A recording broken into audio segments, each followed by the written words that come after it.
now with a preview of tonight's game and a look at what's happening at the ballpark. It's time for the Ameren, Illinois and ActonEnergy.com pregame show. Let's send it down to the field and check in with the voice of the Chiefs, Nathan Believa. Thank you, Brett. Welcome to Chiefs Countdown presented by Ameren, Illinois. I'm in front of our dugout with our PeoriaMagazines.com interview for today with Kevin Herget, one of our pitchers who was our starting pitcher yesterday, usually a relief pitcher for us. And let's start right there. I know you've started before. You did it most of last year in State College, obviously in college and high school, summer ball and all that stuff. But when you get the word from Joe last week that you were going to be the Game 2 starter on Sunday, what went through your mind? I'm sure you were excited.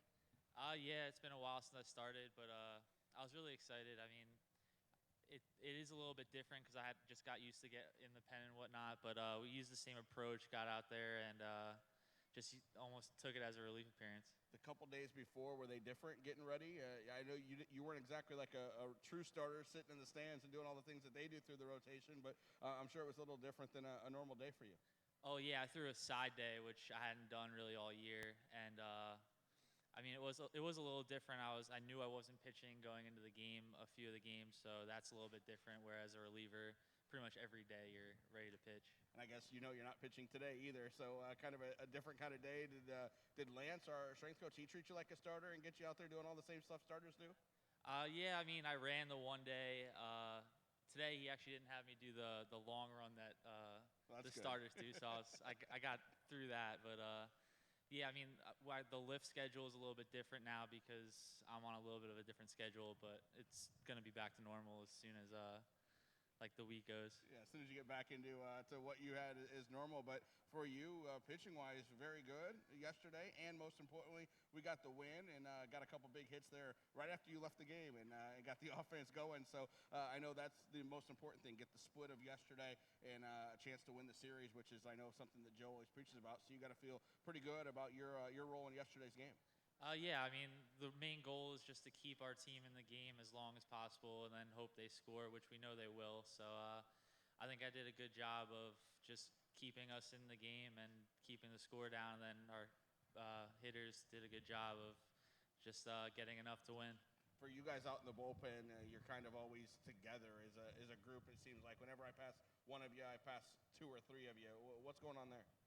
I mean, we're down watching games every day together, so we kind of became like a close-knit unit, and we stick together in the clubhouse, obviously in the bullpen during games, away trips. It's kind of like a little clique. Yeah.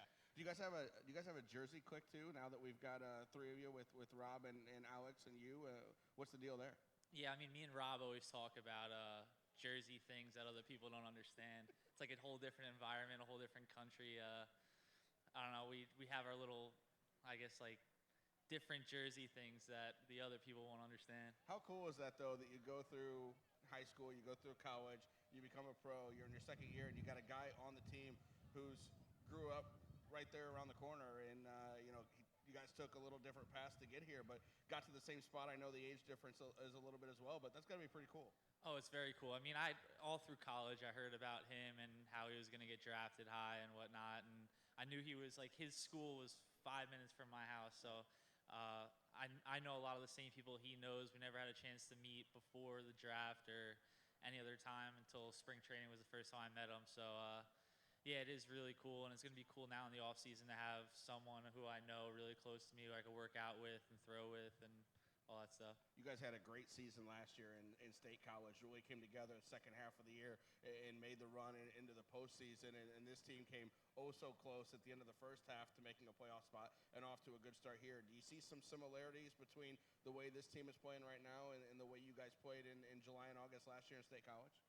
Yeah, I see a lot of similarities. I think the second half we've come together as a team and we've been hitting a little bit better and pitching really well. So that's what we did in State College last year. We just kept the score down and we got enough runs to win every game, and that seems to be what we've been doing this second half so far. For you guys on the team, how do you follow along with other guys? You know, it might be a guy like a Nick Petrie who got moved up, or guys that you knew in spring training that are in State College. Obviously, there's a lot of guys on those teams you guys haven't met yet because they just got drafted and whatnot. But is that social media? You text with some of those guys? How does, Jimmy Reed just went up, and I'm sure you guys all want to know how his first start went. So how do you guys kind of follow along with all that? Yeah, we text, and then there's that app, that MILB First Pitch app, which you could always just scroll through all the teams in the organization and see how people did, and see like pretty much just keep track of them. So Look at you throwing out a mention for us and getting one of one of the promos going. I like it. Yeah. So Katie's happy right now because you threw out one of the things that they got to work on. So that's good work. So you got everything covered here. Yeah, I'm good. I appreciate that. We go on the road tomorrow to Kane County and quick road trip, both in time up there on the bus and in just 3 days. But how do you kind of occupy your time on those road trips? I'll listen to music. I'll watch movies, just like everybody else does. Sometimes I just stare into space and just hope the bus trip's over. But most of the time, just listen to music and watch movies and stuff like that. I'm gonna have to check out now. Look back there and see you just staring into Just space. staring right out the window, just looking at nothing. And then tomorrow we go from the hotel to the ballpark right during the soccer game. So I'm sure that'll be on like 15 different iPads like it was last week. Absolutely. And as we're cheering for Team USA, and then you guys will have it on the clubhouse, and I'll go sit in the press box and watch it there. So we'll be good to go with that. You're one of the guys in our team living with a host family here this year. What's that experience been like for you? Oh, it's great. They're great. I mean, they just open their house without getting anything. They get like the tickets, and we have like our own little we have our own room. It's me and Steve. We have our own rooms, pretty much the whole basement to ourselves, and I mean, it's great just to save up a little money and have them just open their house to us. Yeah, that's always the key. And 9 different host families we have. And you started off with Kyle, right? Yeah, I started off with Kyle. And then and Steve, who was there last year, so he can kind of, I guess he can show you the ropes. But you're already there, so you're good to go. Yeah, and I already knew the ropes by the time Steve got here. You already had your territory claimed, and he came in and was like, "Wait, I was here last year." Yeah. So you're like, "It's too bad. It's mine now." Yeah, pretty much. Yeah. That's the way it works. I like how that works. So what, you got a day off today, maybe a day off tomorrow, and then right back into the bullpen? Yeah, I mean, I'll tell them probably tomorrow if an emergency they need me, I could throw an inning, and then the day after that I'll be ready to go. Let's stay away from emergencies. Yeah. Especially looking around here right now. We might have an emergency. Yeah, let's stay away from that. Great job yesterday.